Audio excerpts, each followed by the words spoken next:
UK की government ने new budget announce करा है last week. This budget raises taxes by £40 billion. तो वो लोग अर्न करेंगे £10 per hour. Next is fuel duty, so that's a good news.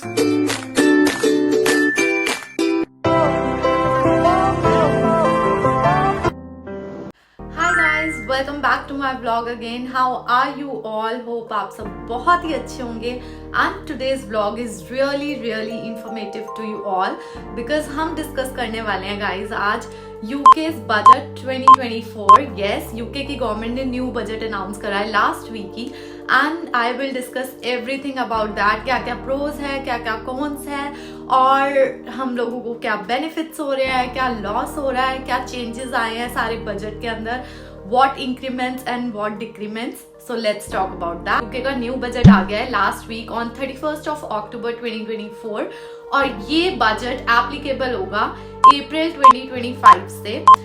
Their failure to assess the scale of the challenges facing our public services means that this budget raises taxes by £40 billion. तो बिना time waste करे guys start करते हैं क्या क्या financial changes हुए हैं और उन फाइनेंशियल चेंजेस का क्या क्या इम्पैक्ट पड़ेगा हमारी लाइफ पे। सो इस बजट में बहुत सारे चेंजेस हुए हैं और सबसे पहले हम बात कर लेते हैं मिनिमम वेजेस की। That we will accept the Low Pay Commission recommendation to increase the national living wage by 6.7% to £12.21 an hour. सबसे बड़ी अनाउंसमेंट गाइस हुई है पे रेट्स को लेके, वेजेस को लेके।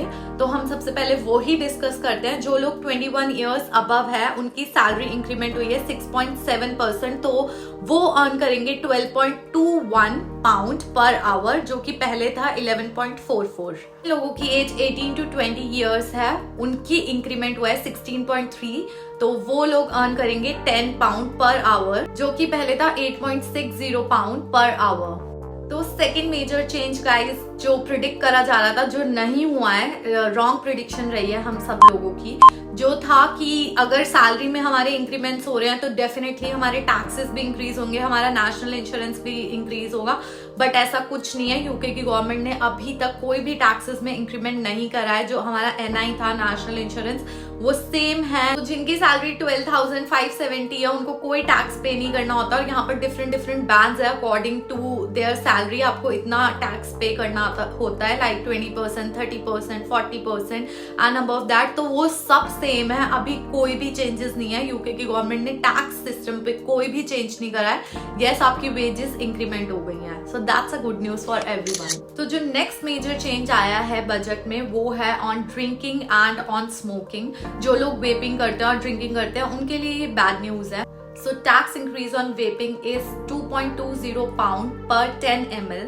But this year this tax is not going to be implemented like in 2025. It will be implemented in 2026. So UK की गवर्नमेंट के बहुत बड़े प्लान्स है according to the budget. That's why उन्होंने इसी ईयर में ही बहुत सारे अपने फ्यूचर प्लान्स को लेके बजटिंग करी है। तो ड्रिंकिंग की बात करी जाए तो वाइन और स्पिरिट्स के जो रेट है वो इंक्रीज होने वाले हैं। कितने वो नहीं पता है बिकॉज गवर्नमेंट ने अभी इंट्रोड्यूस नहीं करा है। बट जो पाइंट्स है उसके रेट 1p चीपर हो गए हैं, only just 1p। Also alcohol duty will be cut in draught drinks by 1.7%। तो next change will be in national insurance guys. तो many of you will be confuse कि मैंने पहले बोला था नेशनल इंश्योरेंस में कोई भी चेंजेस नहीं आ रहे हैं, बट अभी मैं बोल रही हूँ कि नेशनल इंश्योरेंस में चेंज आएंगे। So let me clarify and elaborate for you. So if you are working in UK you have to pay one tax. यहाँ पर आपको एक टैक्स पे करना पड़ता है, वो होता है नेशनल इंश्योरेंस। तो आप अगर अपनी सैलरी स्लिप देखते हैं वहां पर ना नेशनल इंश्योरेंस दो कट होते हैं, एनआई 2 कट होते हैं। तो उसमें से एक एनआई आपने दिया हुआ होता है, आपका डिडक्शन होता है, और एक होता है आपके एम्प्लॉयर का deduction. So in this budget UK की गवर्नमेंट ने एम्प्लॉय के लिए नेशनल इंश्योरेंस पे कोई भी कुछ भी चेंजेस नहीं करे हैं, बट आप एम्प्लॉयर के लिए डेफिनेटली करे हैं। तो अभी जो एम्प्लॉयर टैक्स पे करता है दैट इज 13.8, जो कि 1.2 इंक्रीज होकर 15% हो चुका है। और ये सारा जो टैक्स होता है एम्प्लॉयर टैक्स वो खुद से एम्प्लॉयर ही बेयर करता है और ये अभी कोई भी इम्प्लीमेंटेशन नहीं हो रही है। ये सारी इम्प्लीमेंटेशन होगी अप्रैल 2025 से। बेसिकली जितने भी बिजनेसेस हैं all business taxes will be increased by 1.2%। जो 13.8 था उसका अब 1.2 इंक्रीमेंट होकर 15% हो गया है from April 2025। Next major change in this budget is on housing.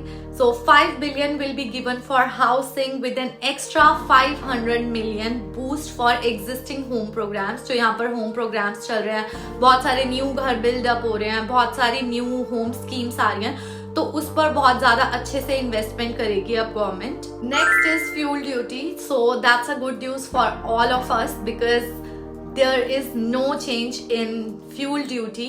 Fuel duty will be frozen for this year and for next year. So fuel increase नहीं होने वाला है. A £22.6 billion increase in the day-to-day health budget.